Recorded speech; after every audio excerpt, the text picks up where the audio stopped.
ஒரே ஒரு single word உங்கள் லைஃப்பை மாற்றுற மாதிரி இமேஜின் பண்ணி பாருங்களேன். இமேஜின் பண்ணுறதுக்கு நல்லா தான் இருக்குது, பட் நடக்கணும்ல அப்படியெல்லாம். வெல், அப்படியெல்லாம் நடக்காதுன்னு யார் சொன்னாங்க? நிச்சயமாக நடக்கும். இதை நான் சொல்லலைங்க. ஒரே ஒரு சிங்கிள் வேர்ட் உங்கள் லைஃப்பை, உங்கள் பிலீஃபை மாற்றும்னு சிக்மண்ட் ஃப்ராய்ட் அப்படிங்கிற நியூராலஜிஸ்ட் அண்ட் சைக்கோ அனாலிசிஸ் சொல்கிறாரு. இதை ஒன்றும் இப்போ நேற்று சொன்னது இல்லைங்க.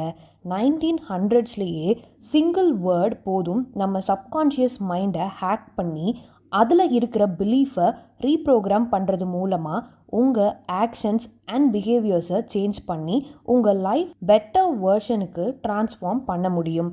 அப்படி உங்கள் மைண்ட் செட்டை ஹேக் பண்ணக்கூடிய அந்த வேர்ட்ஸை ஸ்விட்ச் வேர்ட்ஸ்ன்னு டேர்ம் பண்ணி இருக்காங்க. ஆல்ரெடி இந்த ஸ்விட்ச் வேர்ட்ஸ்னால் என்ன அப்படின்னு ரொம்ப சிம்பிளாக ஈஸியாக புரிஞ்சுக்கிற மாதிரி ஒரு வீடியோ போட்டிருக்கேன். அதோட லிங்க்கை ஐகார்டில் கொடுக்குறேன், செக் பண்ணி பாருங்கள். இன்னைக்கு இந்த ஸ்விட்ச் வேர்ட்ஸ் மூலமாக எப்படி அபண்டன்ஸான அபரிமிதமான பணம் உங்கள் வாழ்க்கையில் கொண்டு வர போகிறோம்னு பார்க்க போகிறோம்.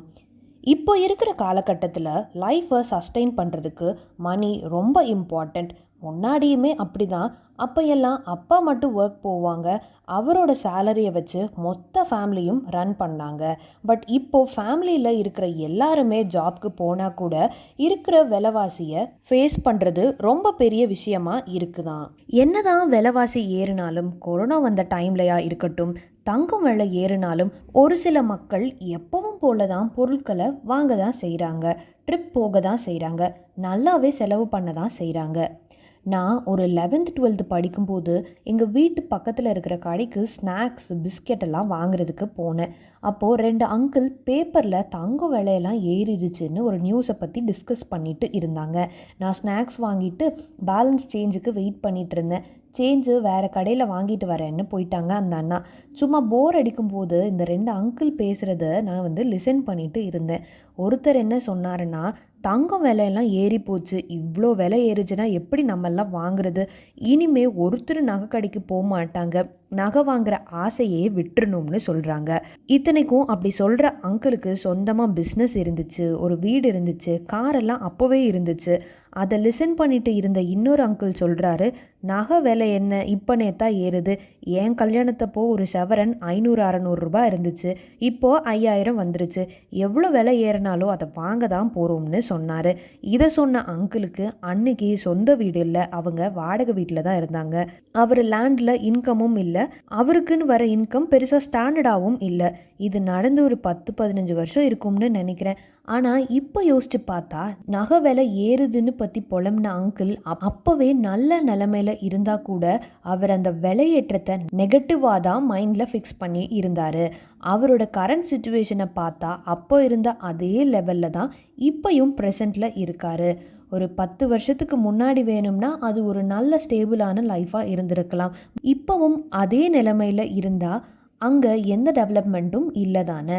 இதுவே பாசிட்டிவாக பேசின அங்கிள் அப்போதைக்கு ஸ்டேபிளான இன்கம் இல்லைனாலும் அவரோட மைண்ட் விலையேற்றத்தை பற்றி பாசிட்டிவாக தான் இருந்துச்சு. அவர் ப்ரெசண்ட்டில் சிட்டியில் மெயின் ஏரியாவில் வீடு வாங்கிட்டாரு, நல்ல பெரிய தோப்பு, அப்புறம் சைடு இன்கம் ரெண்டல் பில்டிங்ஸ்னு இப்போ நிறையவே டெவலப் ஆகிட்டாரு. நிஜமாவே நம்ம மைண்ட் செட் தான் நம்ம லைஃபோட பாதையை டிசைட் பண்ணுதுன்னு இதில் இருந்து நான் தெரிஞ்சுக்கிட்டேன். இது ஜென்ரலாக நம்ம மனசில் பதிஞ்சிருக்கிற விஷயம்தான். பிகாஸ் சின்ன வயசில் இருந்து இப்படி குறிப்பாக மணியை பற்றி நெகட்டிவாக யோசிக்கிற விதத்தில் நம்ம வளர்ந்துருக்குறோம். அன்றாட நம்ம வாழ்க்கையில் அதிகமாக ஆதிக்கம் செலுத்துகிற கிட்டத்தட்ட ஒரு 95% நம்ம சப்கான்ஷியஸ் மைண்டு தான் செயல்படுது. மீதி 5% தான் கான்ஷியஸ் மைண்ட் செயல்படுது. இந்த சப்கான்ஷியஸ் மைண்டும் எதன் அடிப்படையில் நம்ம வாழ்க்கை சூழலை உருவாக்குதுன்னா, நம்ம எதிர்கொள்கிற சூழ்நிலை, நமக்கு கிடைக்கிற எக்ஸ்பீரியன்சஸ், நம்மளோட தாட்ஸ், பிலீஃப் அண்ட் ஆக்ஷன். நீங்கள் இதை கேள்விப்பட்டிருப்பீங்க, உங்கள் ஃப்யூச்சர் நீங்கள் நினச்ச மாதிரி மாறணும்னா இப்போ இருக்கிற ப்ரெசண்ட்டில் அதுக்காக நீங்கள் தொடர்ந்து வேலை செய்யணும்.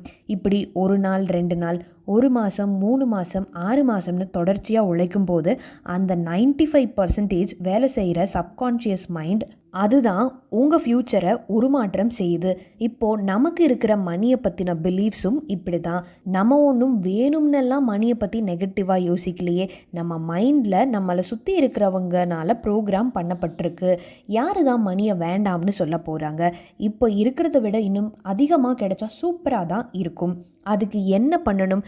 நைட்டெல்லாம் தூங்காமல், கரெக்டான டைமுக்கு சாப்பிடாமல், ஃபேமிலி கூட டைம் ஸ்பெண்ட் பண்ணாமல், தேவையான பொருட்களில் ஆசைப்படுற பொருட்கள் எல்லாம் வேண்டாம், ரொம்ப செலவாகுதுன்னு அவாய்ட் பண்ணுறனால நிறைய காசு ஆட்டோமேட்டிக்காக வந்துருமா?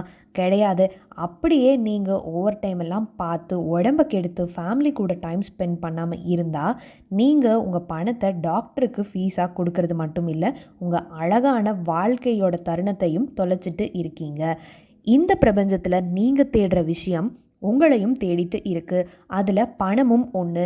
இந்த பணம் அப்படிங்கிறது ஒரு எனர்ஜி. இந்த எனர்ஜிக்கு ஒரு வைப்ரேஷன் இருக்குது.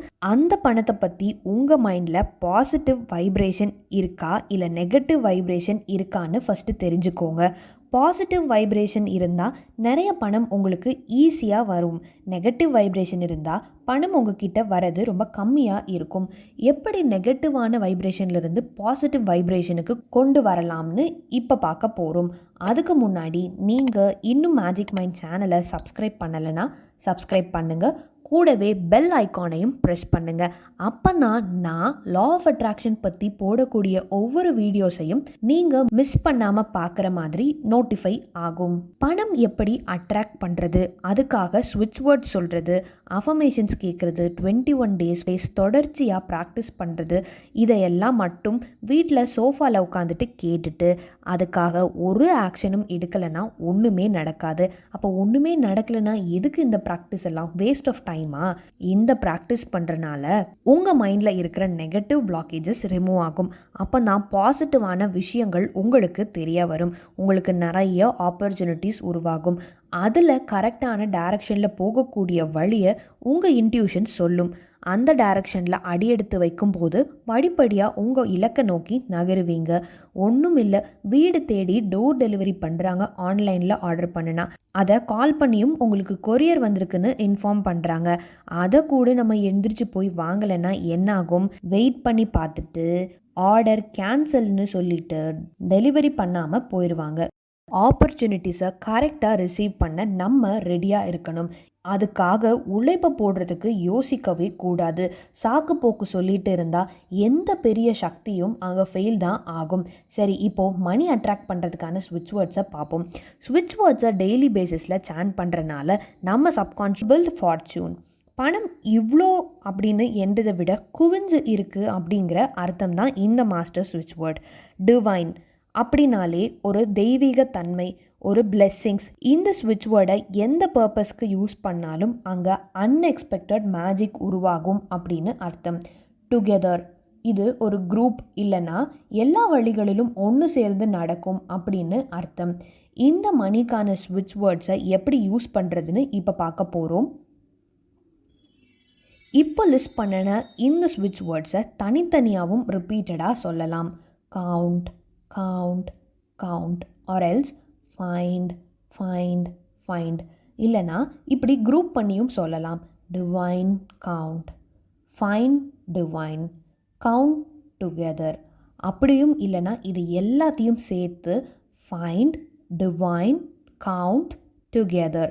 இப்படி சொல்லும்போது மணிக்கான, வெல்த்துக்கான எல்லா வைப்ரேஷன்ஸும் தூண்டப்படுது. இப்படி கண்டினியூவஸாக சாண்ட் பண்ணுங்கள். வாய்க்குள்ளே முணுமுணுக்கிற மாதிரி சொல்லுங்கள். Find, divine, count together. Find, divine, count together. Find, divine, count together. இந்த ஸ்விட்ச் வேர்ட்ஸை யூஸ் பண்ண ஸ்டார்ட் பண்ணும்போது நான் பார்த்த ஃபர்ஸ்ட் டிஃப்ரென்ஸ், என்னை சுற்றி எப்போவும் மணி சர்க்குலேட் ஆகிறது தான். என் கண்ணில் காசு பட்டுட்டே இருக்கும். ஏதாவது தேடும்போது கூட கையில் காயின்ஸ் கிடைக்கும்.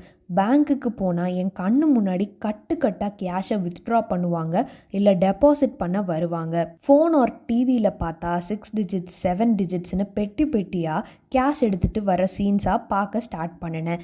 இதை பார்க்கும்போது எக்ஸைட் ஆகி என்னை சுற்றி சுற்றி பணம் வருதே அப்படின்னு திங்க் பண்ணினேன். தேங்க்யூ யூனிவர்ஸ் அப்படின்னு சொல்லிட்டு எகெயின் இந்த ஸ்விட்ச் வேர்ட்ஸை சொல்லுவேன்.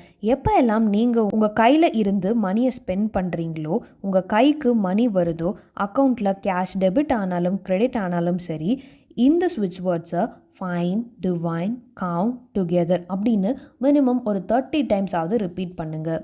அது மட்டும் இல்லை, டெய்லி தூங்கும் போதும் தூக்கத்தில் இருந்து காலையில் எந்திரிச்சதும் ஸ்ட்ரெயிட்டாக உட்காந்து உங்கள் கைகளை குபேர முத்திரை ஸ்க்ரீனில் தெரிகிற இந்த பொசிஷனில் வச்சுட்டு இந்த ஸ்விட்ச் வேர்ட்ஸை சொல்லுங்கள். இந்த குபேர முத்திரை உங்களுக்கு அதிநிறைந்த செல்வத்தை அட்ராக்ட் பண்ணி கொண்டு வந்து சேர்க்கும்.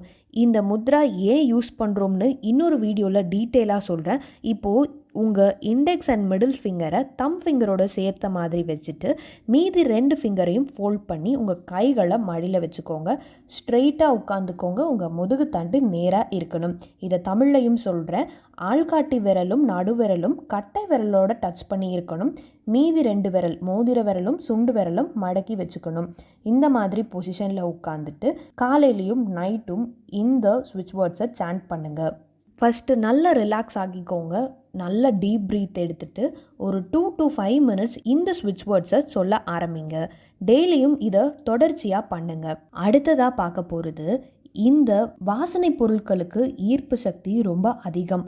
பே லீஃப், பிரியாணிக்கு ஒரு இலை போடுவாங்கள்ல, நீளமாக இருக்கும். அந்த இலை எடுத்து ஒரு பெர்மனண்ட் மார்க்கர் இல்லைன்னா பென் எடுத்து ஃபைன், டிவைன், கவுண்ட், டுகெதர் அப்படின்னு இந்த மணிக்கான ஸ்விட்ச் வேர்ட்ஸை எழுதிட்டு அது கூட ஒரு ஏலக்காயும் ஒரு 10 ரூபி இல்லை 20 ரூபி ஒரே ஒரு நோட்டும் ஒரு சில காயின்ஸையும் எடுத்து ஒரு ஜிப்லாக் கவர் இல்லைன்னா சின்ன பிளாஸ்டிக் கவர் மாதிரி போட்டு உங்கள் பர்ஸில் வச்சுக்கோங்க. இது உங்கள் பர்ஸில் வைக்கிறதுக்கு முன்னாடி ஃபர்ஸ்ட் டைம் உங்கள் கைகளில் எடுத்து இதை எல்லாத்தையும் ஒன்று சேர்த்து வச்சுட்டு இந்த ஸ்விட்ச் வேர்ட்ஸை ரிப்பீட்டடாக சாண்ட் பண்ணுங்கள். ஒரு 108 டைம்ஸ் கூட இதை பண்ணலாம். இந்த மாதிரி சொல்லிவிட்டு இந்த ஜிப்லாக் கவருக்குள்ளே நீங்கள் போட்டு வச்சுக்கோங்க. சப்போஸ் ஜிப்லாக் கவர் தான் யூஸ் பண்ணுறீங்கன்னா ஒரு பின் வச்சு அந்த கவரில் சின்ன ஹோல் போட்டு இதை உங்கள் பர்ஸில் வச்சுக்கோங்க. எப்போ எல்லாம் நீங்கள் இந்த ஸ்விட்ச் வேர்ட்ஸை சொல்கிறீங்களோ அப்போ இந்த கவர் உங்கள் கையில் இருக்கிற மாதிரி பார்த்துக்கோங்க. ஃப்ரீக்வெண்ட்டாக அதில் இருக்கிற காசை எடுத்து நீங்கள் யூஸ் பண்ணுற மணியோட மிக்ஸ் பண்ணி வைங்க. அதுக்கு பதிலாக வேறு ஒரு ஃப்ரெஷ்ஷான காயினையும் ஒரு 10 ரூபி நோட்டையும் எடுத்து அதே பேட்டர்னில் இந்த ஸ்விட்ச் வேர்ட்ஸை சொல்லி அதை எனர்ஜைஸ் பண்ணி திருப்பியும் உங்கள் பர்ஸ்குள்ளே வச்சுக்கோங்க. இப்படி எனர்ஜைஸ் பண்ணுற மணியை உங்கள் சேவிங்ஸ் கூட உங்கள் கபோர்டில் வைக்கிற கேஷ் கூட மிக்ஸ் பண்ணி வைங்க. ஃபர்ஸ்ட்லேருந்து பண்ணும்போது ஒரே ஒரு காயினை மட்டும் செலவு பண்ணிடாதீங்க. மீதி காயின்ஸ் அண்ட் மணியை மட்டும் அப்பப்போ மிக்ஸ் பண்ணி வச்சுக்கோங்க. திருப்பியும் புதுசான நோட்டை வந்துட்டு ரீப்ளேஸ் பண்ணி இந்த கவருக்குள்ளே போட்டு வச்சுக்கோங்க. இந்த ப்ராக்டிஸை மட்டும் ட்ரை பண்ணி பாருங்கள். நம்பிக்கையோடு பண்ணுங்கள். பணம் உங்களை தேடி வர ஆரம்பிக்கும். அவ்வளோதாங்க இந்த வீடியோ.